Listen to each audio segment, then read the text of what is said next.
ओम अज्ञानतिमिरान्धस्य ज्ञानाञ्जनाशलाकया चक्षुरुन्मीलितं येन तस्मै श्रीगुरवे नमः। श्रीचैतन्यमनोभीष्टं स्थापितं येन भूतले स्वयं रूपकदा मह्यं ददाति स्वपदान्तिकं। वन्देऽहं श्रीगुरो श्रीयुतपदकमलं श्रीगुरून् वैष्णवांश्च श्रीरूपं साग्रजातं सहगणरघुनाथान्वितं तं सजीवं साद्वैतं सावधूतं परिजनसहितं कृष्णचैतन्यदेवं श्रीराधा कृष्णपादान् सहगणललिता श्रीविशाखान्वितांश्च। हे कृष्ण करुणा सिन्धु दीनबन्धो जगत्पते गोपेश गोपिकान्त राधाकान्त नमोऽस्तुते। तप्तकाञ्चन गौराङ्गी राधे वृन्दावनेश्वरी वृषभानुसुते देवी प्रणमामि हरिप्रिये। वाञ्छाकल्पतरुभ्यश्च कृपा सिन्धुभ्यैव च पतितानां पावनेभ्यो वैष्णवेभ्यो नमो नमः। श्रीकृष्ण चैतन्य प्रभो नित्यानंद श्री अद्वैत गदाधर श्रीवासादि गौरभक्तवृंद। हरे कृष्ण कृष्ण कृष्ण हरे हरे हरे राम राम राम हरे हरे। नमो विष्णुपादाय कृष्णपृष्ठाय भूतले श्रीमते भक्तिवेदांत स्वामिनिते नामिने। नमस्ते सारस्वते देवे गौरवाणी प्रचारिणे निर्विशेष शून्यवादी पाश्चात्यदेशतारिणे। मूकं करोति वाचालं पङ्गुं लङ्घयते गिरिं यत्कृपातमहं वन्दे परमानन्दमाधवं। श्रीगुरोन् लीनतारणं कृष्णचैतन्यम् ईश्वरम्।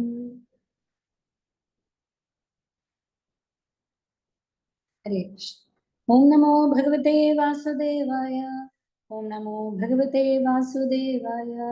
ओम नमो भगवते वासुदेवाय। नारायणं नमस्कृत्य नरं चैव नरोत्तमं देवीं सरस्वतीं व्यासं ततो जयमुदीरये।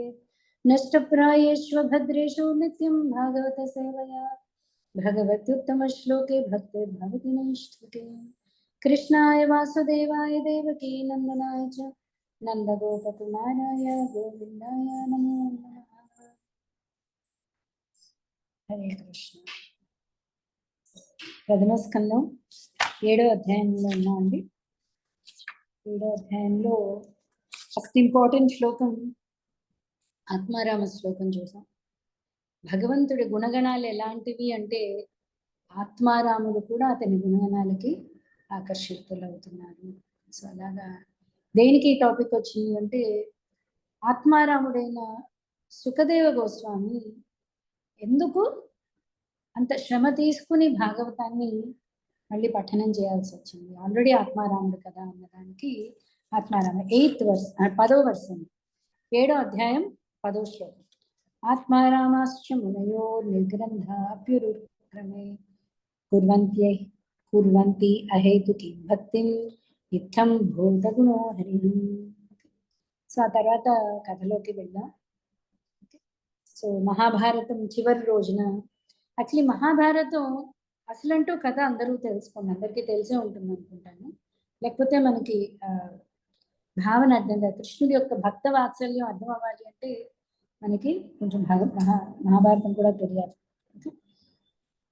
సో ఏమైందండి, దుర్యోధనుడు ఆఖరి రోజున అంటే యుద్ధం ఆఖరి రోజున దుర్యోధనుడు అంటే భీముడు ఆ ద్వంద్వ యుద్ధంలో తొడలు పడగొట్టాడు. ఎప్పుడైతే దుర్యోధనుడు పడిపోయారో అందరూ ఇంకా హాహాకారాలు చేస్తూ అందరూ ఎవరికి వాళ్ళు వెళ్ళిపోయారు. కౌరవ సైన్యంలో ముగ్గురే మిగిలారు. ఎవరది? కృతవర్మ, కృపాచార్య, అశ్వత్థామ.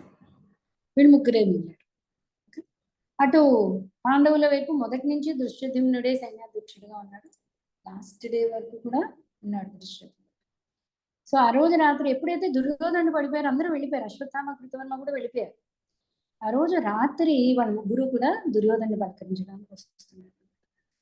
సో దుర్యోధనుని చూసి చాలా దయనీయమైన స్థితి. ఎందుకంటే ఎప్పుడూ కూడా చక్రవర్తి కిందే ఉన్నాడు. చక్రవర్తి కాదు కానీ చక్రవర్తి కిందే ఉండేవాడు దుర్యోధనుడు. అలాంటి దుర్యోధనుడు రక్తపు మడుగులో కనీసం మంచినీళ్ళు కావాలా అని కూడా అడిగే పరిస్థితి. సో అశ్వత్థామకి చాలా కోపం వచ్చింది. వాళ్ళ ముగ్గురు కూర్చొని ఆలోచిస్తున్నప్పుడు అక్కడ ఒక ఘటన జరుగుతుంది. ఒక ఒక కాకుల గుంపు ఉంటుంది, ఒక గుడ్లగూబ ఆ రాత్రి వచ్చి ఆ కాకుల్ని చంపేస్తుంది. గుడ్లగూబ రాత్రి దాని కళ్ళు కనిపిస్తుంది, చాలా పవర్ఫుల్. సో దాంతో వీళ్ళు అనుకుంటారు, సరే అయితే మన స్వామికి ఇంతటి పరిస్థితి తీసుకొచ్చారు, అది కూడా దుర్యోధను ఎందుకు వచ్చింది ఆ పరిస్థితి? భీముడు అన్యాయంగా తొడలు కొట్టి చంపేశాడు, అంటే కొట్టి పడేశాడు కాబట్టి. అంటే ద్వంద్వయుద్ధంలో గదాయుద్ధంలో నడుము కంటే కింద యూజ్ చేయకూడదు కదని, కానీ భీముడు యూజ్ చేశాడు కదా, సో మనం మాత్రం తప్పేంటి? ఓకే. సో రాత్రికి రాత్రి అశ్వత్థామ బయలుదేరాడు. అశ్వత్థామ వెళ్ళి దుర్యోధనుడు అశ్వత్థామ బాధపడుతున్నప్పుడు, నేను ఎలా అయినా ప్రతీకారం చేస్తాను, 5 పాండవుల్ని తీసుకొస్తాను వాళ్ళందరికీ అని చెప్తున్నాడు. సో అంత రక్తపు మడుగులో కూడా దుర్యోధనుడు ఏం చేస్తున్నాడంటే, అశ్వత్థామకి సరే అయితే నేను నిన్ను సైన్యాధ్యక్షుడిగా నియమిస్తున్నాను. యాక్చువల్లీ సూర్యాస్తమయంతో 18 రోజుల యుద్ధం అయిపోయింది, నేను సైన్యాధ్యక్షుడిగా వినియోగిస్తున్నాను అని చెప్పాడు. సో వెంటనే అశ్వత్థామ బయలుదేరాడు. పడుకున్న శిబిరంలో దృష్టద్యుమ్నుని హతమార్చాడు. అలాగే 5 ద్రౌపది సుతులు అక్కడ నిద్రపోతూ ఉన్నారు. సో వాళ్ళందరినీ ఉప పాండవులు అంటారు. వాళ్ళందరినీ హతముంచి ఆ తలలు తీసుకుని దుర్యోధను దగ్గరికి వెళ్ళాడు. ఓకే. దుర్యోధనుడికి ఏమని చెప్పాడు? ఎలాగో రాత్రి దుర్యోధను పెద్ద బతికేదేం లేదు. ఓకే. సో అశ్వత్థామ పాండవుల 5 హతము నరిచేశాను. దుర్యోధనుకున్నాడు 18 రోజులు భీకర యుద్ధం జరిగింది, ఇంతమంది కలిసి పోరాడు, పాండవులు ఒక వెంట్రుకు కూడా పీకడం అవ్వలేదు. నువ్వు ఇప్పుడు ఒక్కడికి వెళ్ళి 5 పాండవులు తలలు తీసుకొచ్చేవేది, తలలు తీసుకున్నాను. తలలు తీసుకుందాం కానీ ఒక్కొక్క తల చాలా కోమలంగా ఉంది. ఫస్ట్ ఆనందం వచ్చింది దుర్యోధనుడికి, పాండవులు 5 వధించావు, ఏది తీసుకుని వచ్చాక చూస్తే వీళ్ళు పాండవులు పుత్రులు, ఛీ ఇలాంటి హేమైన కార్యం చేసేవాళ్ళు. దుర్యోధనుడికి ఒక వరం అనండి, శాపం అనండి ఒకటి, సుఖము దుఃఖము ఒకేసారి కలిగినప్పుడు అతని మృత్యు వస్తుంది. ఓకే. ముందు పాండవులు చనిపోయాడు అనుకున్నాడు, సుఖం వచ్చింది తెలిసి పాండవ పుత్రుల నువ్వు ఆ నెక్స్ట్ జనరేషన్ వంశం మిగతా దాన్ని నువ్వు నిర్మూలించావు, చాలా హేమే కారణం. అతని దుర్యోధనుడికి దుఃఖం కూడా వచ్చింది. ఆ స్థితిలో అతడు దుర్యోధనుడు మరణిస్తాడు. ఓకే. సో నెక్స్ట్ డే శిబిరంలో సీన్ ఏంటి? ద్రౌపది వెళ్ళి పుత్రులను లేపడానికి వెళ్ళేటప్పటికి 5 పుత్రులు తలలు లేవు. సో ఆవిడ ఏడుపుకి అర్జునుడు పరిగెట్టుకుంటూ వచ్చారు. భీముడు అన్నారు. అర్జునుడికి ఇంకా ద్రౌపది దుఃఖం చూసి వెంటనే ఏమైంది, ఈ పని చేసిన వాడి తల తీసుకుని వస్తాను, తర్వాత వాడి తల మీద నుంచి నువ్వు స్నానం చేద్దాను, నీ పుత్రులు అంతిమ కార్యక్రమం కానీ. వెంటనే కృష్ణుడు గబగబా రథాన్ని సిద్ధం చేశాడు. సో ఇక్కడే మనకి భాగవతంలో ఫస్ట్ కృష్ణుడు ఎంటర్ అవుతున్నాడని మనం నిన్న క్లాస్లో తెలుసుకున్నాం కదండి. సో కృష్ణుడు అర్జునుడి సఖుడి కింద, అర్జునుడికి రథసారథి కింద తను భాగవతంలో ఎంటర్ అవుతున్నాడు. కృష్ణుడికి అంత ఇష్టం, తన భక్తులకి తను చేస్తున్న ఇది తనకి ఇష్టం. భక్తుల చేత సేవ కంటే తను భక్తులకి సేవ చేయడం అనేది చాలా ప్రీతికరం. సో వెంటనే గబగబా అర్జునుడు రథం తీసుకుని బయలుదేరాడు. అశ్వత్థామ చూస్తున్నాడు. చూడంగానే అర్థమైంది అర్జునుడు చాలా కోపంగా వస్తున్నాడు, ఏం చేయాలో తెలియదు.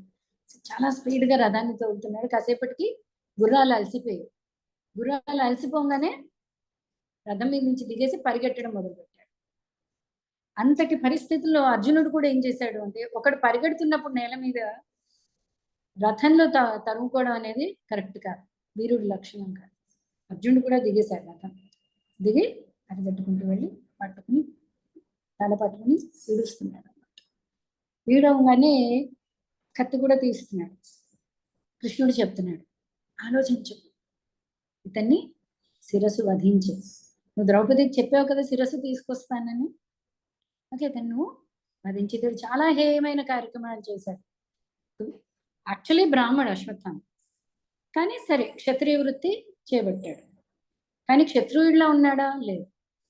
ఏం చేశాడు? నిద్రించుతున్న వాళ్ళని, ఓకే తనకంటే చిన్న వాళ్ళని, తెలియని స్థితిలో, అంటే అసలు యుద్ధం అన్న సంగతే తెలియదు వాళ్ళు, అలాంటి స్థితిలో వాళ్ళని మరణించాడు. ఇంత చేసి స్వామికి కూడా అసంతృప్తి తెచ్చాడు. ఇంకొక ఇది చెప్తున్నాడు కృష్ణుడు ఇక్కడ, ఎవరైతే తమ జీవనం కోసం ఇంకొకళ్ళ జీవితాన్ని తీస్తున్నాడు, వాడికి జీవించే హక్కే లేదు అసలు అని చంపేస్తారు. సో అక్కడి వరకు చూసాం మనం.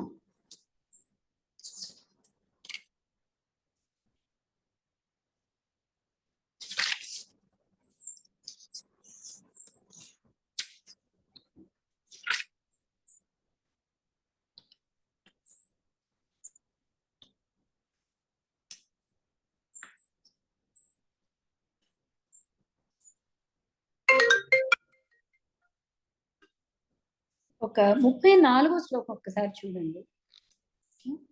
అశ్వత్థామను ఆ రీతిగా బంధించిన పిమ్మట అర్జునుడు అతనిని యుద్ధ శిబిరమునకు కొనిపోదలచను. అంతటా అంబుజేక్షణుడైన శ్రీకృష్ణ భగవానుడు వృద్ధుడైన అర్జునునితో ఇట్లు పలికెను. ఇప్పుడు కృష్ణుడి కళ్ళు ఎలా ఉన్నాయి? కోపంగా ఉన్నాయా? ఎలా ఉన్నాయి? అంబుజేక్ష, అంబుజేక్ష, అంబుజ అంటే కలువ, అదే తామర, తామర పువ్వులాగా ప్రశాంతంగా ఉన్నాయి అండి. భగవంతుడు ఎప్పుడు కూడా ఒకళ్ళని శిక్షిస్తున్నాడు అంటే వాడు మంచికో. కానీ ఇక్కడ స్పెషల్లీ చూడండి, భగవాన్ అంబుజేక్షణ, చల్లటి కళ్ళు. ఎందుకు అంటే ఒకడు తప్పు చేశాడు అంటే వాడికి శిక్ష వేయడంలోనే వాడు మంచి ఉంది. స్పెషల్లీ ఆ శిక్ష కనుక వెంటనే అయితే వాడికి ఆ పాపం నుంచి విముక్తి అవుతుంది. నెక్స్ట్ జన్మకి వెళ్ళే కొద్దీ దాని వడ్డీ అన్ని పెరిగిపోతుంది. సో అందరికీ మనకి న్యాయస్థానంలో వాళ్ళందరికీ భగవద్గీత చదవండి అని చెప్తుంటారు. భగవద్గీత ఎవరు చదవట్లేదు కానీ జడ్జిమెంట్లు ఇచ్చేస్తుంది.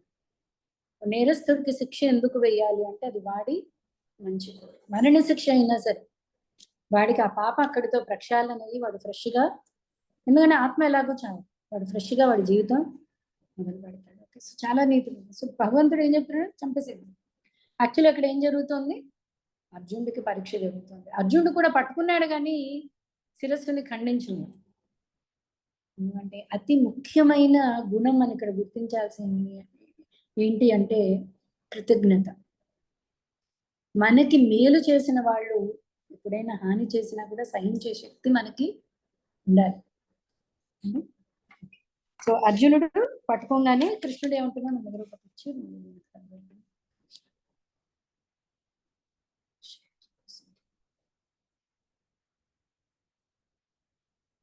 సో తీసుకుని ఓకే కృష్ణుడు చెప్తున్నాడు ఎలా అయినా సరే వాడిని వధించు అంటున్నాడు. సో కృష్ణుడికి, అర్జునుడికి కృష్ణుడి యొక్క అంతర్భావం అర్థమైంది. దానికి టెస్ట్ జరుగుతుంది.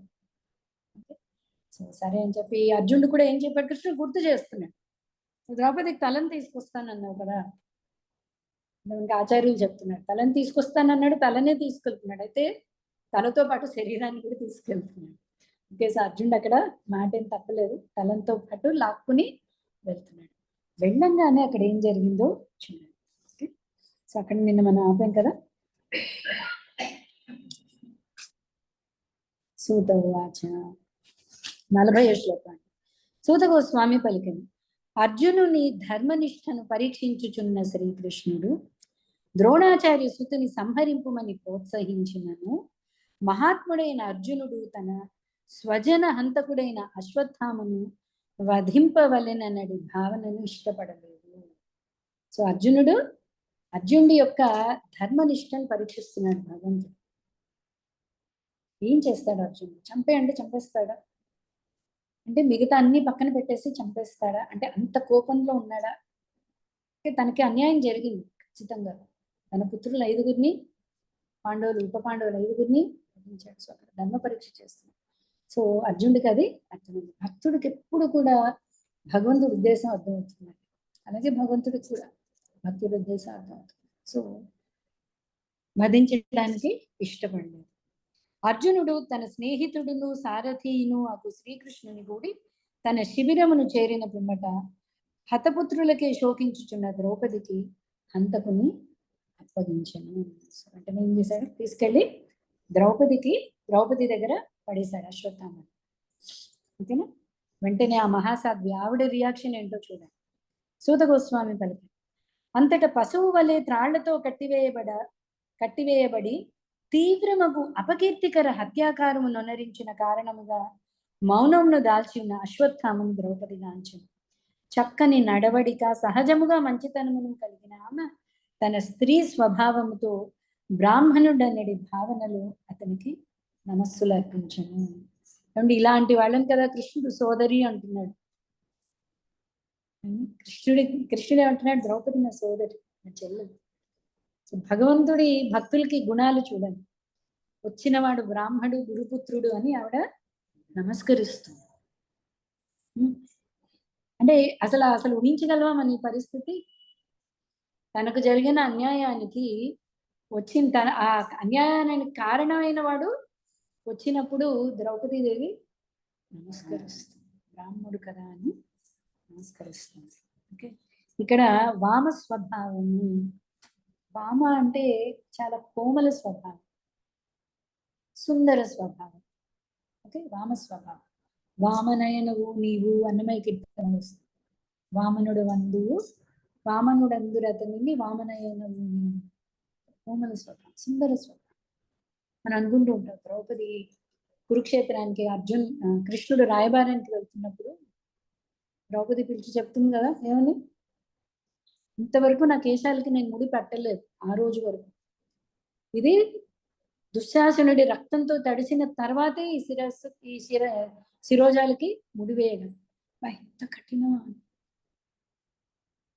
ఎంత కఠినమైన కఠినము అంటే ఆవిడ పరిస్థితి, ఆ భావన. ఆవిడకి ఎలా అయినా సరే, కృష్ణ నువ్వు రాయబారం పద్ధతి పెట్టుకో, యుద్ధం జరగాల్సిందే, నా శిరస్సులు తడవాల్సిందే అని చెప్తున్నాడు. అలాంటిది ఇక్కడ ఇంకా పెద్ద కష్టం. 5 పుత్రులు మరణించారు. మరణించిన వాడు ఎదుర్కొండా ఉన్నాడు, చాలా కామ్గా ఉన్నాడు, చేసిన పనికి మౌనంగా ఉన్నాడు. సో వెంటనే బ్రాహ్మణుడికి నమస్కరిస్తున్నాడు. ఓకే, అశ్వత్థామ ఆ విధంగా త్రాళ్లతో బంధింపబడి ఉండుటను ఆమె నిగ్రహించుకొనలేకపోయింది. సాధ్వైన ఆమె వెంటనే మన గురువైన బ్రాహ్మణుడు కావున ఇతన్ని విడుదల చేయడు అని పలికెను. ఇతన్ని విడిచిపెట్టండి అని చెప్తాను. వెంటనే ఇతడు గురుపుత్రుడు, బ్రాహ్మణుడు, ఇతన్ని విడిచిపెట్టండి. ద్రోణాచార్యుని కరుణ చేతనే మీరు ధనుర్విద్యను, పరమ గోప్యమైనటువంటి అస్త్ర ఉపసంహార విద్యను నేర్చి ఉన్నారు. అర్జునుడికి గుర్తు చేస్తున్నారు. ద్రోణాచార్యుడి వల్లే మీరు యాక్చువల్లీ ఈరోజు అశ్వత్థామను పట్టుకున్నారంటే అది ఎవరి గురించి? తన తండ్రి ద్రోణాచార్యుడి దగ్గర నేర్చుకున్నారు. ఒక బ్రహ్మాస్త్రం వేయడం కానీ, బ్రహ్మాస్త్రం ఉపసంహరించడం కానీ, అని మొత్తం ధనుర్విద్య అంతా అతని దగ్గర మీరు నేర్చుకున్నారు. అతడు ఇంకనూ తన పుత్రుని రూపమున నిశ్చయముగా నిలిచి ఉన్నాడు. పురుషుడు ఎప్పుడూ కూడా పుత్రుడి రూపంలో ఉంటాడు. పుత్రుని కలిగి ఉన్న కారణముగా అతని భార్య అయిన కృపి భర్తతో సహగమనము చేయలేదు. సహగమనం చేయడానికి కొన్ని రూల్స్ ఉన్నాయి. పుత్రుడు ఉన్నప్పుడు పుత్రుడికి అండగా ఆవిడ ఉండొచ్చు. ఇప్పుడు ద్రౌపది ఆలోచిస్తుంది. జనరల్ గా మనకి అన్నిట్లో కథలు అన్ని ఎలా చూస్తుంటాం అంటే, స్పెషల్లీ ఇప్పుడు వచ్చే కథలు ఎలా చూస్తుంటాం, నాకు ఈ పరిస్థితి వచ్చింది కాబట్టి వాడి తల్లికి ఇదే హరే కృష్ణ, అంతేనా అండి? అలాంటి డైలాగులైనా వింటూ ఉంటాం. నాకు ఈ కష్టం వచ్చింది, రేపు నీకు ఇదే కష్టం రావాలి.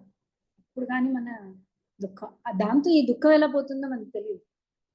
అసలు దానికి దీనికి సంబంధం ఉందా? మనకు వచ్చిన దుఃఖం పోతుందా? మనకు వచ్చిన కష్టం పోతుందా? పోదు.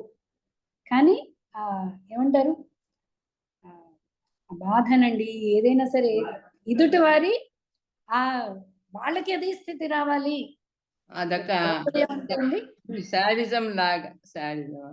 వాడికి ఆ స్థితి రావాలి అంటే, అసలు నిజంగా బాధ కలిగితే ఆ బాధ ఇంకొకటికి వస్తుందా రావడానికి మనం కొన్నిసార్లు వింటూ ఉంటాం, శత్రువుకు కూడా ఈ బాధ రాకూడదండి. కానీ నిజంగా ఆ శత్రువు వల్ల మనకి నిజంగా ఇది జరిగి ఉంటే, యాక్చువల్గా మన ఆచార్యులు చెప్తుంటారు, సర్వే జన సుఖినో భవంతులో, ఈ సర్వే జనాల్లో మన శత్రువులు ఉన్నారా? మనల్ని అవమానించిన వాళ్ళకు కూడా నువ్వు నిజంగా సుఖం కోరుకుంటున్నావా? ఓకే, ఆ ద్రౌపది చూడు, వెంటనే ఆవిడ అంటుంది, నాకు వచ్చిన ఈ బాధ, ఇంకా పుత్రులు అక్కడ పడి ఉన్నారండి, నాకు వచ్చిన ఈ బాధ కృపికి రాకూడదు. కృపికి ఆల్రెడీ భర్త లేడు, ద్రోణాచార్యుడు లేడు, భర్త పుత్రుడి రూపంలో చూసుకుంటుంది ఆవిడ. నాకు వచ్చిన బాధ ఆ తల్లికి వద్దు అని చెప్తుంది. ఓకే, చెప్పడం కూడా లక్ష్మీదేవి గారు మీరు అన్మ్యూట్ చేసుకుంటున్నారు. Okay okay. సో ఆచార్యులు చెప్తున్నారు వెంటనే ఆవిడ ద్రౌపదిని కూడా మందలించట్లేదు. ద్రౌపది వామ స్వభావం అని ముందే చెప్పేశారు. ఆవిడ చాలా చక్కగా ప్రొజెక్ట్ చేసుకుంటూ ఉంది, చెప్తోంది మీకు ఈ కారణం వచ్చిందే, మీరు ఈ స్థితికి ఉన్నారు అంటే ద్రోణాచార్యుడి దయ వల్లే. సో గురుగారు చెప్తున్నారు ఇవాళ పొద్దున్న దీని గురించి రాధాగోవింద్ మహారాజ్ లెక్చర్ ఉంటున్నారు. ప్రతి ఒక్కళ్ళకి మనకి సంస్కృతంలో ఒక శ్లోకం ఉంది, కేయూరాణి నభూషయంతి పురుషం హారాన చంద్రోజ్వల న స్నానం న విలేపనం న కుసుమం నాలంకృతామూర్ధజ వాణ్యేకా సమలంకరోతి పురుషం యా సంస్కృత ధార్యతే కలు భూషణాన్ని సతతం వాగ్భూషణం భూషణం. ప్రతి ఒక్కడికి వాక్ అనేది అసలైన భూషణం. ఈ వాక్కు వల్లే శత్రువులు వస్తారు, వాక్కు వల్లే మిత్రువులు వస్తారు, వాక్కు వల్లే ప్రాణం నిలబడుతుంది, వాక్కు వల్లే ప్రాణం పోతుంది. ప్రతి ఒక్కళ్ళు వాక్కుని ఎలా ఉపయోగించుకోవాలి.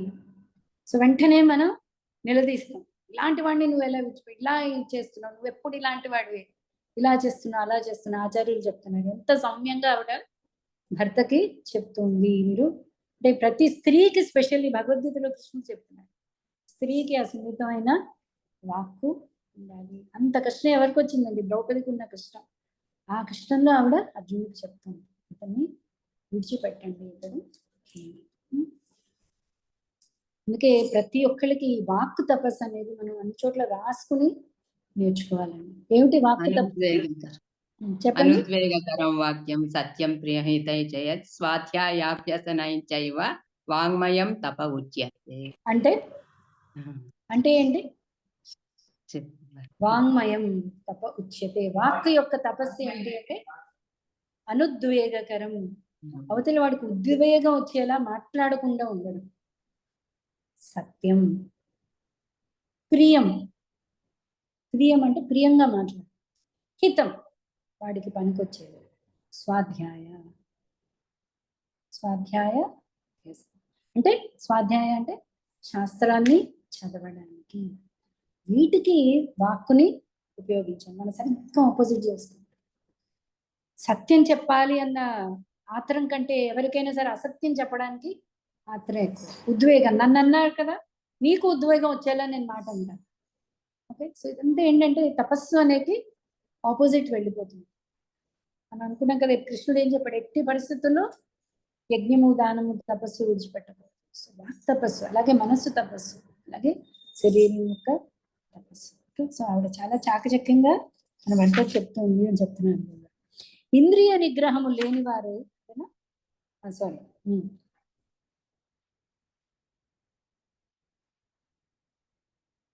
ఓకే 46. ఓ ధర్మజ్ఞుడమైన మహాభాగా, ఓకే అర్జునుడికి చెప్తుంది, సదా పూజ్యులను వందులను అగు గౌరవ కుటుంబము వారికి దుఃఖములను కలిగించుట నీకు తగదు.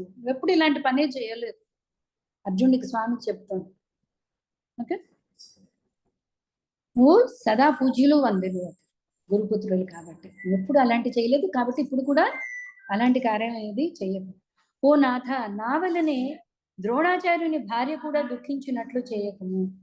పుత్రుల మరణంతో నేను మిగుల దుఃఖితనై ఉన్నాను. నా వల్లనే ఆమెయు నిరంతరము దుఃఖించరాదు. నాకు తెలుస్తుంది ఆ దుఃఖం అంటే ఏంటో.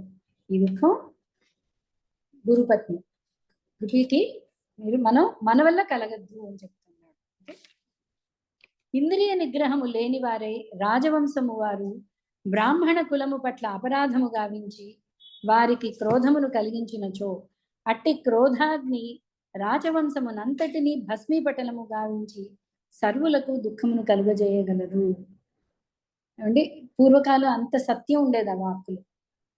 ఒక బ్రాహ్మణుడు శాపం పెట్టాడు అంటే వంశం ఎగిరిపోతుందండి, మొత్తం వంశం నాశనం అయిపోతుంది. ఓకే, అంటే ఇప్పుడు అంతటి శుద్ధ వాక్కు ఉన్న వాళ్ళు లేరు. ఇద్దరికి వాక్కుకి చాలా పవర్ఫుల్ ఉంది. ఒక శుద్ధ బ్రాహ్మడి వాక్కు, అలాగే ఒక పతివ్రత వాక్కు. పతివ్రత వాక్కు మనం చాలా విని ఉంటాం. సుమతి అనండి, సత్యనారాయణ, సూర్యోదయాన్ని ఆపిస్తున్నారు, అనసూయ అనండి, పతివ్రత వాక్కు దమయంతి అని వీళ్ళందరినీ పొద్దున్నే గుర్తుపెట్టుకోవాలి అంటుంటారు. ఓకే, సో వీళ్ళ వాక్కు చాలా పవర్ఫుల్. అలాగే బ్రాహ్మణి వాక్కు చాలా పవర్ఫుల్. ఒక బ్రాహ్మణునికి దుఃఖం కలిగించాము అంటే, ఎస్పెషల్లీ రాజకుటుంబం రాజవంశం నష్టమైపోతుంది. అంటే భస్మీపటలం గావించి సర్వులకు దుఃఖాన్ని కలుగజేయడం. సూత గోస్వామి పలికను, ఓ బ్రాహ్మణులారా, ధర్మ సిద్ధాంతములకు అనుగుణంగా ఉండి న్యాయములను, శ్లాఘనీయములను, దయాపూర్ణములను, సమత్వపూర్ణములను, కపటరహితములను అయిన ద్రౌపది వచనములను ధర్మరాజు సంపూర్ణముగా బలపరచును. ధర్మరాజు ముందే అహింసకి ముందడుగు ఉంటాడు. సో వెంటనే ధర్మరాజు వచ్చి, అవునవును, నేను ద్రౌపదిని సమర్థిస్తున్నాను, నువ్వు అశ్వత్థామని విడిచిపెట్టు అంటున్నాడు. నకుల సహదేవులు, సాత్యకి, అర్జునుడు, దేవదేవుడైన శ్రీకృష్ణుడు, స్త్రీలు మరియు ఇతరులందరూ ధర్మరాజుతో సంపూర్ణంగా ఏకీభవించరు. అందరూ అవునవును, ఇతన్ని విడిచిపెట్టండి. ఒకటి పేరు రాలేదు. ఎవరి పేరు రాలేదు? కానీ భీముడు మాత్రం వారితో ఏకీభవింపక నిద్రించుచున్న బాలురను క్రోధంతో తనకు గాని తన ప్రభువుకు గాని ఎటువంటి ప్రయోజనము లేకనే వధించినటువంటి ఆ నేరస్తుని సంహారమునే బలపరిచను. భీముడు మాత్రం ఒప్పుకోవట్లేదు. ఇంతటి నీచమైన కార్యం చేశాడు. అసలు వీడిని క్షమించే అర్హతే లేదు, క్షమింపబడే అర్హతే లేదు, కాబట్టి వీడిని వధించే తీరాలి అని భీముడు అంటున్నాడు. అంటే భీముడు ద్రౌపది మరియు ఇతరుల వచనములను ఆలకించిన పిమ్మట చతుర్భుజుడైన శ్రీకృష్ణ భగవానుడు తన ప్రియమిత్రుడైన అర్జునుని గాంచి మందహాసం చేయుచున్న వాని వలె ఇట్లు పలికింది. ఇప్పుడు కృష్ణుడు ఎవరిని సపోర్ట్ చేయాలి? భీముడినా ద్రౌపదినా? చతుర్భుజ అని వచ్చింది చూడండి. ఇక్కడ ఇందాక అంబుజాక్ష అని వచ్చిందా, ఇక్కడ ద్రౌపద్యాస్త్రి చతుర్భుజ. 4 చేతులు అంటే 2 ఇటు 2 అటు ఉన్నాయి. సమూహం కృష్ణుడు అందరికీ ఈక్వల్. సో కృష్ణుడు చెప్తున్నాడు, శ్రీ భగవాను వాచ, శ్రీకృష్ణ భగవానుడు పలికను, బ్రాహ్మణ బంధువు అయిన వాడు వధార్హుడు కాడు, కానీ అతడు పాపి అయినచో నిక్కముగా వధార్హుడు. శాస్త్రములలో తెలుపబడిన ఈ నియమములను అనుసరించి నీవు వర్తించవలసి ఉన్నది. నీ భార్య కోసిగిన వచనమును పూర్ణమునర్చుటయే గాక భీమసేనునకు నాకును సంతృప్తి కలుగు రీతిలో నీవు వర్తించును. ఏమంటున్నాడు? నువ్వు నీ భార్యని ద్రౌపదిని సంతృప్తిపరచాలి, ఇటు భీమసేనుని సంతృప్తిపరచాలి, తద్వారా నన్ను సంతృప్తిపరచాలి. ఏం చేస్తావో చెయ్యి. సూత ఉవాచ, శ్రీకృష్ణ భగవానుని అనేకార్థ సహితమైన వచనముల ద్వారా ఆ దేవదేవుని అంతరార్థమును గ్రహించిన అర్జునుడు అంతటి తన ఖడ్గముతో అశ్వత్థామ శిరముపైని కేశములను మణిని తొలగించి వేశాను. అశ్వత్థామకి ఒక మణి ఉండేదండి, అది అతని సంపద. దానివల్లే అతనికి అత్యంత తేజస్సు, శక్తి అన్ని ఉండేది. సో మరణానికి ఈక్వల్ గా ఏంటి అని అర్జునుడు ఆలోచించాడు. భగవంతుడి యొక్క వాక్కుకి అర్థమైంది అర్జునుడికి. ఎప్పుడైతే ఒకటి సంపద తీసేస్తున్నామో, ఒకటి కేశాన్ని ఖండిస్తున్నామో, అది వాడికి, స్పెషల్లీ వీరుడికి, అది మరణంతో సమానం. కాబట్టి అర్జునుడు ఏం చేశాడు? సో ఇటు హతం చేసినట్టు అయింది, కానీ బ్రాహ్మణ హత్య అక్కడ జరగలేదు.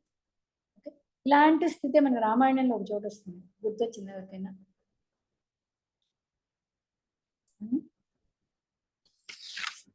ముక్కు చెవులు కట్ చేయడం రామాయణంలో.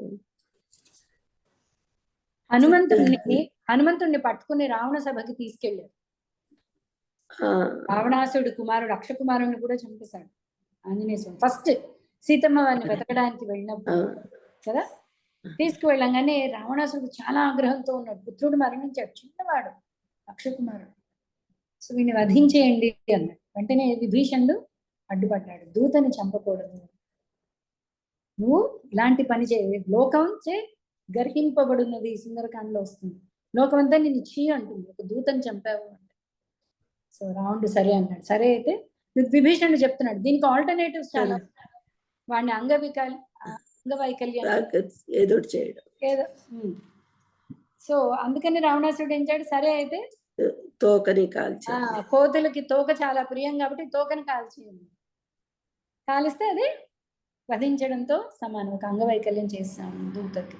సో అలాగే ఇక్కడ అర్జునుడు ఏం చేశాడు అంటే అశ్వత్థామ యొక్క మణిని తీసేశాడు. అశ్వత్థామ మణి పొంగని అశ్వత్థామలో తేజస్ అంతా కూడా అయిపోయింది, తేజ విహీనం అయిపోయింది.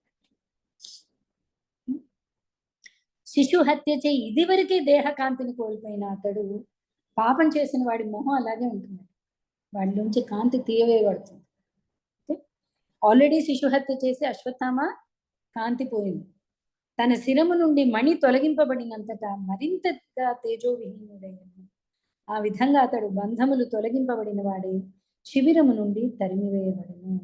సొప్పో అయితే మణి శిరోజములను తొలగించుట, ధనమును లాగుకొనుట, గృహము నుండి వెడలుగొట్టుట అనునవి బ్రాహ్మణ బంధువైన వానికి నిర్దేశితములైన శిక్షలు. అతనిని వధించుటకు మాత్రము ఆదేశము లేదు. ఎట్టి పరిస్థితుల్లో బ్రాహ్మణుని వధించడానికి మాత్రం వీల్లేదు.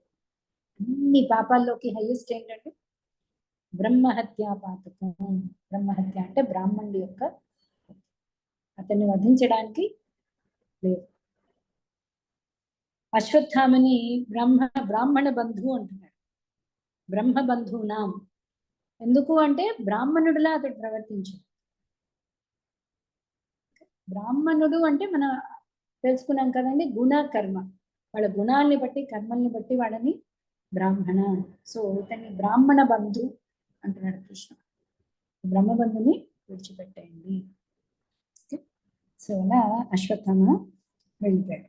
అటు పిమ్మట పాండురాజు తనయులు ద్రౌపది శోకతప్తులై తమ బంధువుల మృతదేహములకు తగిన ఉత్తర క్రియలను ఆచరించింది. సో ఆ తర్వాత చేయవలసిన కార్యక్రమాన్ని చేస్తున్నారు. నెక్స్ట్ 8వ అధ్యాయం అండి. ఇంతవరకు ఏమైనా డౌట్స్ ఉన్నాయా?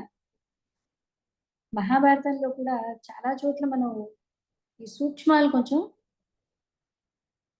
ఆలోచిస్తూ ఉండాలి. ఎందుకు ఇలా జరిగింది, ఎందుకు ఇలా జరిగింది.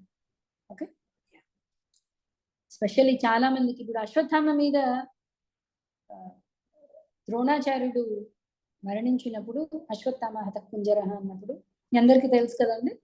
సో అశ్వత్థామ మరణించాడు అన్న బాధతో ద్రోణాచార్యుడు అస్త్ర సన్యాసం చేసిన టైంలో అతడు వధింపబడ్డాడు. సో అశ్వత్థామకి చాలా కోపం వచ్చింది. వెంటనే మనందరికీ అశ్వత్థామ మీద జాలి వచ్చింది. వచ్చిందా లేదా? అశ్వత్థామ కోపం న్యాయమైందే అండి, న్యాయమైందా కాదు. అలాగే కర్ణుడు గురించి అయితే ఇంకా చెప్పక్కర్లేదు. ఎంతమంది ఏదో చేతులు ఎత్తండి కర్ణుడికి పాయింట్లు వేసేవాళ్ళందరూ. సీరియల్ చూస్తున్నాను అనుకోండి, ఏంటో సీరియల్ సూతపుత్ర కర్ణ అన్న. ఏం పుత్ర కర్ణ? సూర్యపుత్ర కర్ణ. సూర్యపుత్ర కర్ణ. కర్ణుడు అంటే అందరికీ చాలే. కర్ణుడు ఏ మంచి పని చేశాడో తెలియదు, కానీ కర్ణుడు అంటే అందరికీ చాలు. ఏం చెప్తారు వెంటనే, కృష్ణుడు అన్యాయంగా రథం నేలపై దిగినప్పుడు అర్జునుడు చేతి చంపబడ్డాడే గాని కర్ణుడిలో ఎన్ని మంచి గుణాలు ఉన్నా తను ఉన్న సమాసం మంచిది కాదు కదా మేడం. అందువల్ల నువ్వు ఎలా అయిందంటే కుండెడు పాలల్లో చుక్క విషం వేసిన మొత్తం పోయినట్టుగా అయిపోయింది. ఆయన గుణాలు మంచి అయినా పక్కన చేరిన వ్యక్తులు మంచిగా వాళ్ళు కాకపోవడం ఒకటి. చాలా మంది అంటుంటారు, లేకపోతే కర్ణుడిని జయించే ప్రసక్తే లేదు అర్జునుడు అంటున్నా. విన్నారా? దిగిపోయి నిస్సహాయ స్థితిలో ఉన్నాడు కాబట్టి అర్జునుడు చంపగలిగాడు, కానీ కర్ణుడిని ఎవరు ఓడించగలరు? కర్ణుడిని ఇంతవరకు దుర్యోధనుడి శక్తి అంతా కర్ణుడే కదా. కర్ణుడిని చూసుకునే దుర్యోధను అంతా విరువీగుతున్నాడు. కర్ణుడిని చంపే ప్రసక్తే లేదు అంటుంటారు. మహాభారతం ఎవరికైనా డౌట్ ఉందా? మహాభారతం నుంచి ఒక చిన్న విషయం చెప్తానండి. కర్ణుడి గురించి వచ్చింది కాబట్టి ఎన్ని ఘట్టాలు తీసుకున్నా అర్జునుడికి కర్ణుడికి ఇంకా ఎక్కడెక్కడ వాళ్ళు ఎదురుపడ్డారు కనుక చూస్తే, ఫస్ట్ టైం వాళ్ళు ఎక్కడ ఎదురుపడ్డారు గుర్తుందా? పాండవులు కౌరవులు అస్త్ర విద్యా ప్రదర్శన కదా. ద్రోణాచార్యుడు అస్త్ర విద్యా ప్రదర్శన పాండవులది కౌరవులది చేస్తున్నప్పుడు అర్జునుడి అస్త్ర విద్యా ప్రదర్శనకు అందరూ చప్పట్లు కొడుతున్నారు. అప్పుడు కర్ణుడి గొంతు వినిపించింది. ఫస్ట్ టైం కర్ణుడు ఎంట్రీ అప్పుడే. నేను ఇంతకంటే గొప్పగా నేను వేయగలను అని కర్ణుడు వచ్చాడు. ఓకే, కర్ణుడు వచ్చాడు, కానీ ఫైనల్ గా వాళ్ళిద్దరికి అక్కడ అవ్వలేదు. కర్ణుడి అస్త్ర విద్యా ప్రదర్శన అవ్వలేదు. ఎప్పుడైతే చాలా జరిగాయి కదా మీకు అక్కడ, వెంటనే దుర్యోధనుడు రాజు కాకపోతే నేను ఇప్పుడు కర్ణుని అంగరాజు కింద చేస్తానన్నాడు. కానీ తీరా అప్పటికి సూర్యాస్తం అయిపోయింది, అస్త్ర విద్యా ప్రదర్శన జరగలేదు. సో మనకి ఇంకా తెలియదు అర్జునుడు గ్రేట, కర్ణుడు గ్రేట. ఎందుకంటే అక్కడ ఇంకా వాళ్ళిద్దరు ఫస్ట్ ఢీ కొంది అక్కడే, ఆ ప్రదర్శన జరగలేదు. అంతేనా అండి? సో ఇద్దరికి ఏమంటాం 0-0 పాయింట్ల మ్యాచ్ జరుగుతుంది అనుకోండి. ఇటు 0 అటు 0. ఇంక ఇద్దరికి పోటీలో ఎవరికి ఒకరి మీద ఒకరు గెలవలేదు. నెక్స్ట్ మళ్ళీ వాళ్ళు ఎక్కడికి కలిసారు తెలుసా అండి? ద్రౌపది స్వయంవరం. ద్రౌపది స్వయంవరం జరిగినప్పుడు అర్జునుడు బ్రాహ్మణుడి వేషంలో ఉన్నాడు. అవునా? దుర్యోధనుడికి తోడు కింద కర్ణుడు వచ్చాడు. సో ఎప్పుడైతే స్వయంవరంలో ఒక బ్రాహ్మణుడికి ద్రుపదుడు పుత్రికనిచ్చాడో క్షత్రియులందరికీ చాలా కోపం వచ్చింది. కావాలంటే మహాభారతం ఒరిజినల్ చదవండి ఇప్పుడు కూడా. క్షత్రియులందరికీ కోపం వచ్చి ద్రుపదుడి మీదకి యుద్ధానికి వెళ్తారు. అంటే ఏంటి, క్షత్రియులందరిని అవమానించడానిక నువ్వు బ్రాహ్మడికి ఇచ్చావు నీ కూతుర్ని అని ద్రుపదుడి మీద యుద్ధానికి వెళ్ళంగానే యుధిష్ఠిరుడు ఏం చేస్తాడంటే, అతడు ఇప్పుడు మనకి మామగారు, అతన్ని మనం రక్షించాలని భీమార్జునులు ఇద్దరిని పంపిస్తాడు. వాళ్ళిద్దరు ఇంకా బ్రాహ్మణ వేషంలోనే ఉన్నారు. సో వాళ్ళు వచ్చి వీళ్ళందరినీ ఓడిస్తారు. సో అందులో ఓడిపోయిన వాడు కర్ణుడు కూడా. అయితే కర్ణుడికి ఇంకా తెలియదు అది అర్జునుడని, కానీ అర్జునుడి చేతిలో ఓడిపోయాడు. సో అర్జునుడికి ఒక పాయింట్ వచ్చింది. అవునా? నెక్స్ట్ మళ్ళీ ఎక్కడ కలుసుకున్నారు వాళ్ళు? నెక్స్ట్ ఇది డైరెక్ట్ కాదు కానీ ఇండైరెక్ట్ గా. ఎక్కడ అంటే పాండవులు వనవాసం చేస్తున్నప్పుడు గంధర్వుడితోటి యుద్ధం జరిగి ఓడిపోయినప్పుడు పాండవ వనవాసంలో అప్పుడు కరెక్ట్, గంధర్వులు దుర్యోధనుడిని బంధిస్తారు. దుర్యోధనుడికి సపోర్ట్ గా కర్ణుడు వెళ్ళి కర్ణుడు బంధింపబడతాడు, గంధర్వుడిని ఓడించలేకపోతాడు. అప్పుడు యుధిష్ఠిరుడు నచ్చజెప్పి పంపిస్తాడు భీమార్జునుడిని. సో అర్జునుడు అప్పుడు గంధర్వుల్ని కూడా ఓడించి దుర్యోధన్ని కర్ణుడిని విడిపిస్తాడు. సో ఇండైరెక్ట్ గా వీళ్ళిద్దరు పోటీ లేదు, కానీ అక్కడ ఏమైంది, గంధర్వుణ్ణి కర్ణుడు ఓడించలేదు, కానీ గంధర్వుణ్ణి అర్జునుడు ఓడించాడు. మధ్యలో ఇంకొకటి జరిగిందండి, గురుదక్షిణ. ద్రోణాచార్యుడికి గురుదక్షిణ కింద ద్రుపదుణ్ణి తీసుకురావాలి, అప్పుడే అతనికి సరైన గురుదక్షిణ అని ముందు కౌరవులందరూ వెళ్తారు. వాడితో పాటు కర్ణుడు కూడా వెళ్ళాడు. అక్కడ కూడా ఇలాగే ఇండైరెక్ట్ గా కర్ణుడు ద్రుపదుణ్ణి ఓడించలేదు, కానీ తర్వాత అర్జునుడు వెళ్తాడు. అర్జునుడు వెళ్ళి ద్రుపదుణ్ణి ఓడించి తీసుకుంటాడు.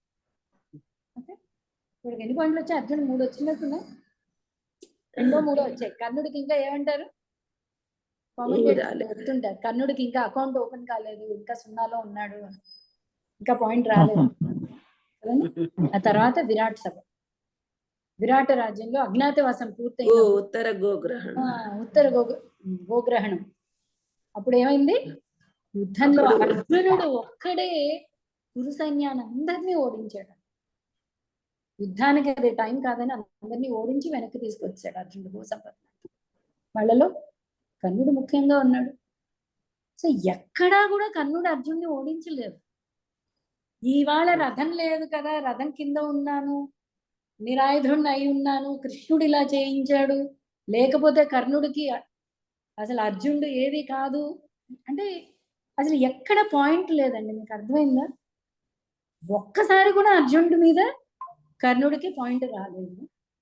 సో ఆ స్థితి ఎందుకు వచ్చింది అనేది అది పర్టికులర్ గా భగవంతుడి సమక్షంలో జరిగింది. భగవంతుడు చెప్తే అర్జునుడు వేశాడు. ఎందుకు భగవంతుడు అలా చేయించాడు అనేది కారణాలు. ఓకేనండి? సో ఎక్కడ మనం అర్థం చేసుకో, ఆలోచించాలి. స్పెషల్లీ మనలాంటి వాళ్ళ కోసమే మహాభారతం. మనకి తత్వం అర్థమైతే తప్ప మనకి భగవంతుడు అర్థం అవ్వదు. పైగా ఇప్పుడు ఏంటైపోతుందంటే ఈ సినిమాలనండి కొత్తగా తీయడం వల్ల, చూడడం వల్ల మనకి కథ అంతా తప్పుగా మనం ఎక్కించుకున్నాం. దాంతో కర్ణుడు అంటే విపరీతమైన జాలి.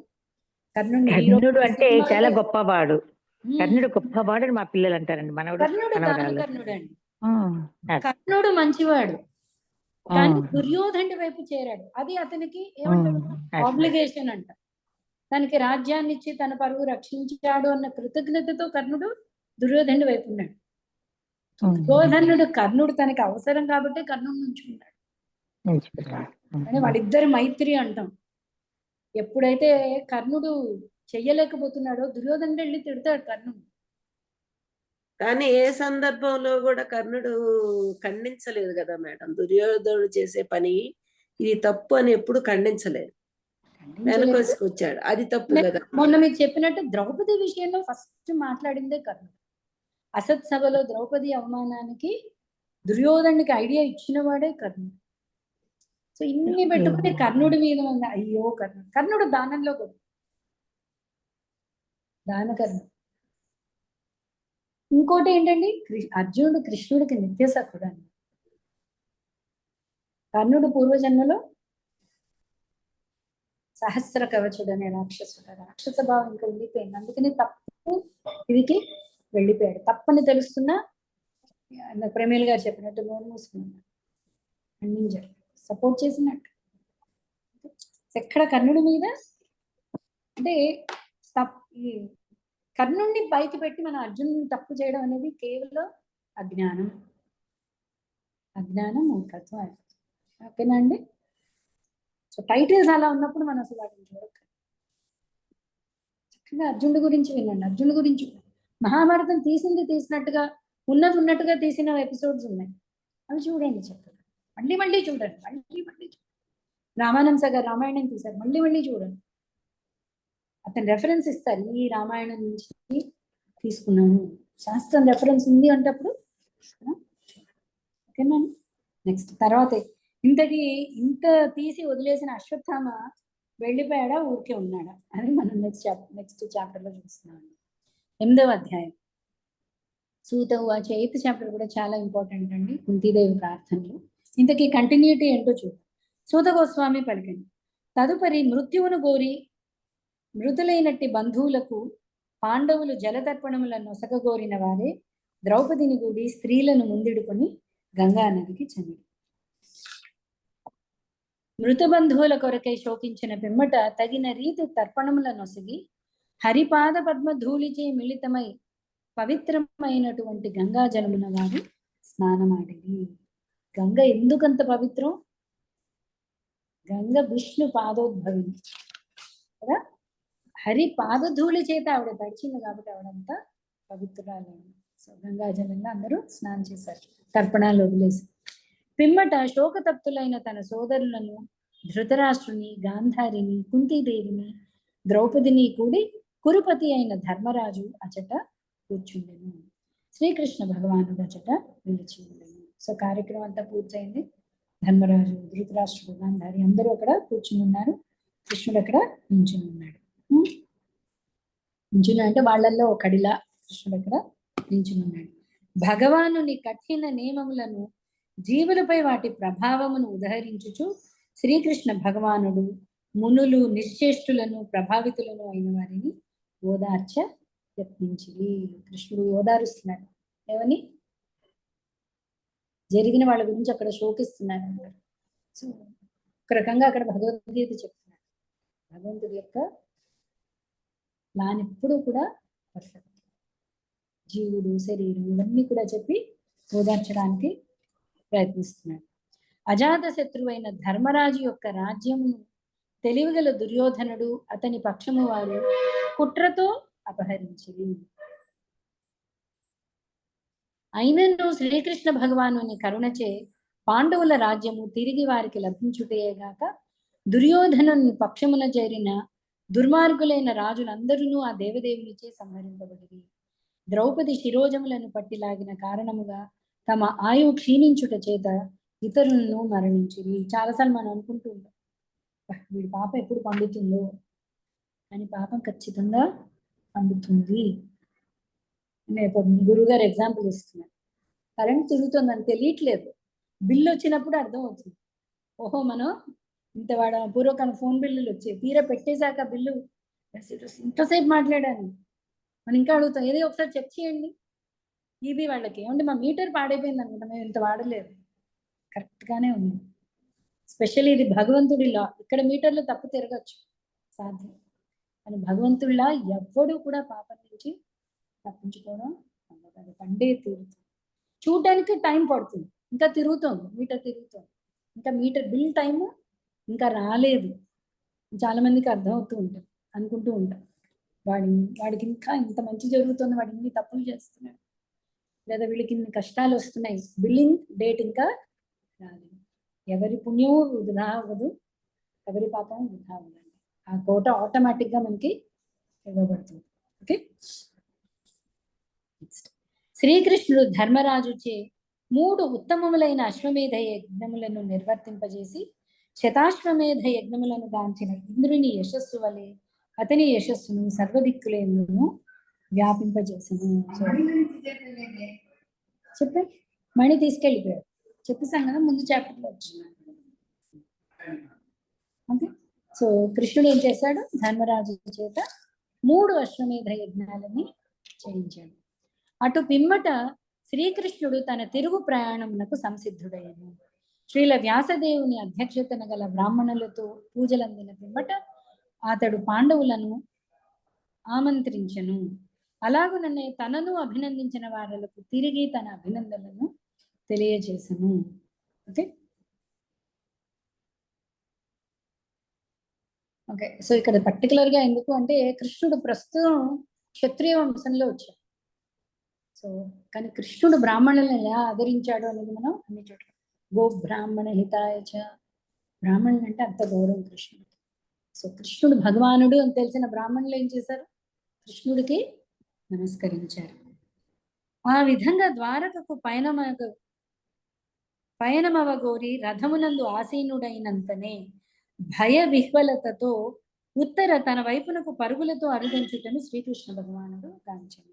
అశ్వమేధ యజ్ఞాలు చేయించాడు, వ్యాసదేవుడు వాళ్ళందరి పూజలు అందుకున్నాడు, ఇంకా బయలుదేరుదాం ద్వారకకి అనుకున్నప్పుడు పరిగెట్టుకుంటూ ఎవరు వచ్చారు, ఉత్తర ఎవరండి, అభిమన్యుడి భార్య ఉత్తర అప్పుడు గర్భవతిగా ఉంది. ఉత్తర పలికింది, పాహి పాహి మహాయోగిన్ దేవ దేవ జగత్పతే నాణ్యం త్వద భయం పశ్యే యత్ర మృత్యు పరస్పరం. ఓ దేవదేవ జగన్నాథ మహాయోగి, దయచేసి నాకు రక్షణమును కూర్చుము. ద్వంద్వపూర్ణమైన ఈ జగమున నీవు తప్ప ఇతరులెవ్వరునూ నన్ను మృత్యువు నుండి రక్షింపలేరు.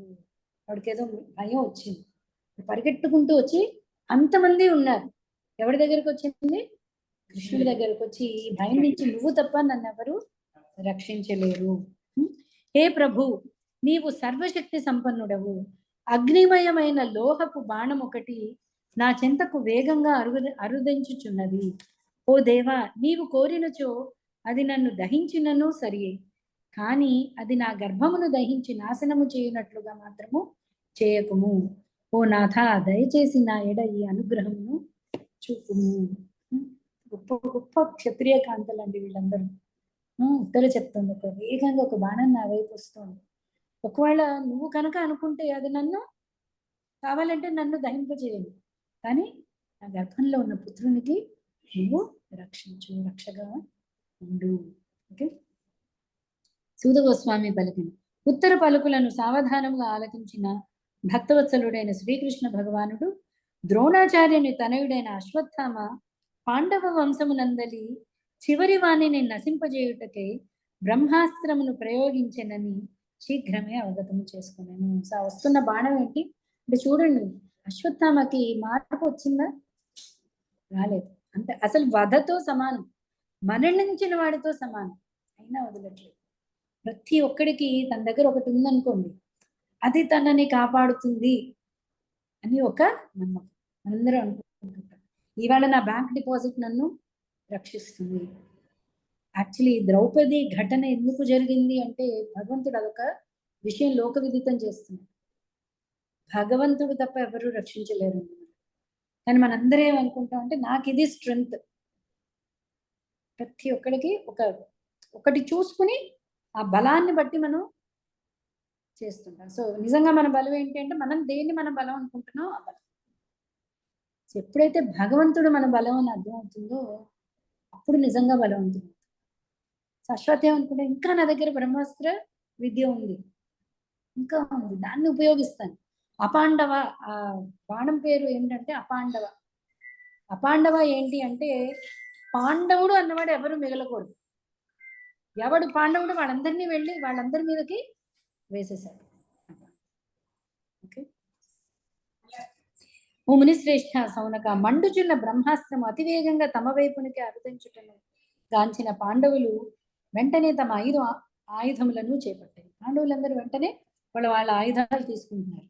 ఓకే, సంపూర్ణ శరణాగతులైన తన శుద్ధ భక్తులకు ఘోరమైన ఆపద వాటిల్లుటను గాంచిన దేవదేవుడైన శ్రీకృష్ణుడు వారిని రక్షించుట కొరకు శీఘ్రమే తన సుదర్శన చక్రములను ధరించాడు. కృష్ణుడికి అర్థమైపోయింది ఆ పాండవ అస్త్రం వీళ్ళ 5గురు కూడా ఎదుర్కోలేరు. కృష్ణుడు వెంటనే ఏం చేశాడు? సుదర్శన చక్రాన్ని తీసుకొచ్చాడు. ఎందుకు? తన భక్తులని, కేవలం శుద్ధ భక్తులు, సంపూర్ణ శరణాగతులు వాళ్ళని ఎలా వదిలేస్తాడండి భగవంతుడు? సో నిజంగా పాండవులకి బలం ఎవరు? వాళ్ళు అస్త్రాలు పట్టుకున్నారు, కానీ వాళ్ళకి బలం ఎవరు? భగవంతుడు.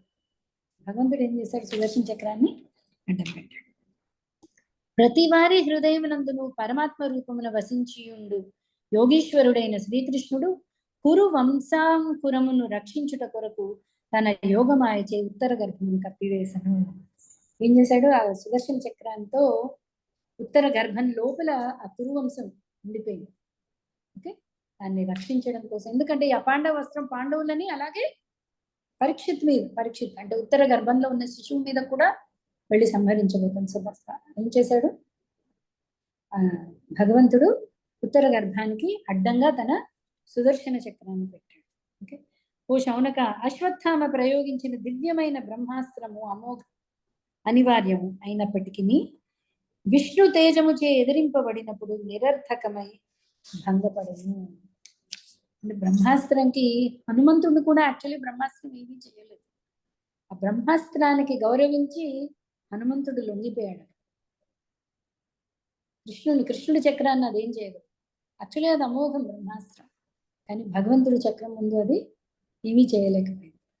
ఓ బ్రాహ్మణులారా, ఆశ్చర్యమయుడును అచ్యుతుడును అగు శ్రీకృష్ణ భగవానుని కర్మలలో ఇది పరమ ఆశ్చర్యకరమైనదని ప్రత్యేకముగా భావింపనవసరం లేదు. తాను అజుడైనను ఆ దేవదేవుడు తన దివ్య శక్తి ద్వారా సమస్త భౌతిక జగత్తును పోషించుచు లయింపజేయును. యాక్చువల్లీ అచ్యుతుడి యొక్క ఈ లీల ఆశ్చర్యం అంటే ఆశ్చర్యం. ఇందులో అంత ఆశ్చర్యపోవడానికి కూడా ఏం లేదు. ఎందుకు అంటే అతడికి అసలు అన్ని అచింత్య అనే భగవంతుడి కార్యక్రమం ఏది తీసుకున్నా ఆశ్చర్యం. మన చింతకి అందడు అతడు అచ్యుతుడు. ఓకే, అందుకు అతనే సృష్టి స్థితి లయాలకు కారణము. సో అచ్యుతుడి గురించి ఆశ్చర్యపోవడానికి ఏంటుంది అక్కడ? ఓకే, ఆ విధంగా బ్రహ్మాస్త్ర తేజం నుండి రక్షింపబడిన పిమ్మట తన 5గురు పుత్రులను ద్రౌపదిని కూడి పరమ భక్తురాలైన కుంతీదేవి స్వీయ నగరమున్న కైగుటకు సిద్ధపడిన శ్రీకృష్ణునితో ఇట్లు పలికెను. సో ఏమండి, అందరూ రక్షింపబడ్డారు. కృష్ణుడి సుదర్శన చక్రం అపాండవ వస్త్రాన్ని ఎదుర్కొంది. సో అందరూ అప్పటికి ఏమంటారు, రిలీఫ్, ఒక రిలీఫ్ ఫీల్ అయ్యారు. సరే, ఇంకా కృష్ణుడు ఇంకా ద్వారకకి బయలుదేరదాం అన్నప్పుడు ఇది జరిగింది. సరే, ఇంకా ద్వారకకి బయలుదేరదాము అనుకున్నప్పుడు కుంతీదేవి కృష్ణుడి దగ్గరకు వచ్చి స్తుతి చేస్తాను. చాలా చాలా అమోఘమైన స్తుతి, కుంతి స్తుతి. అందరూ కూడా నేర్చుకోవాలి. కొన్ని ఉన్నాయండి, కొన్ని ఖచ్చితంగా నేర్చుకోవాలి. కుంతి స్తుతి, భీష్మ స్తుతి, ద్రౌపది గోపికలు చేసిన స్తుతి, ఇవన్నీ కూడా చాలా గజేంద్ర స్తుతి, గజేంద్ర మోక్షం, ఇవన్నీ ఖచ్చితంగా మనం మళ్ళీ రుద్రగీత, ఇవన్నీ అంటే స్తుతి అనగానే మనకు కొంచెం ఓకే, అయితే 10 శ్లోకాలు కదా, 20 శ్లోకాలు కదా నేర్చేసుకున్నాం. యాక్చువల్లీ ప్రతిదీ మళ్ళీ చదువుతూ ఉండాలి. కొన్ని స్తుతి నేర్చుకున్నప్పుడు ఏమవుతుంది అంటే మనకి పఠనం చేసే అవకాశం లేనప్పుడు స్తుతి చేస్తూ దాన్ని మనం మననం చేసుకోవచ్చు. అందుకనే భగవంతుడి రూపమైనా సరే, భగవంతుడి గురించి స్తుతి అయినా సరే మనం నేర్చుకోవాలి. ఏదో ఒక స్తుతి ఖచ్చితంగా నేర్చుకుని దాన్ని మననం చేసుకుంటూ ఉండాలండి. ఓకే, సో రేపు మనం ఈ కుంతి స్తుతి డీటెయిల్గా చూద్దాం. ఓకేనా? కేవలం కుంతి స్తుతి గురించి ప్రభుపాద వరకు బుక్ రాశారు. 150 పేజీలు ఉండవు మనకి, ఇన్ని శ్లోకాలు అనుకుంటాం. టీచింగ్స్ ఆఫ్ క్వీన్ కుంతి రాణి యొక్క శిక్షణ. సో ఏమైనా డౌట్స్ ఉన్నాయండి? లేకపోతే వాడి క్లాస్ 14వ శ్లోకమా కుంతి శ్లోకం అంటే 18 నుంచి 18.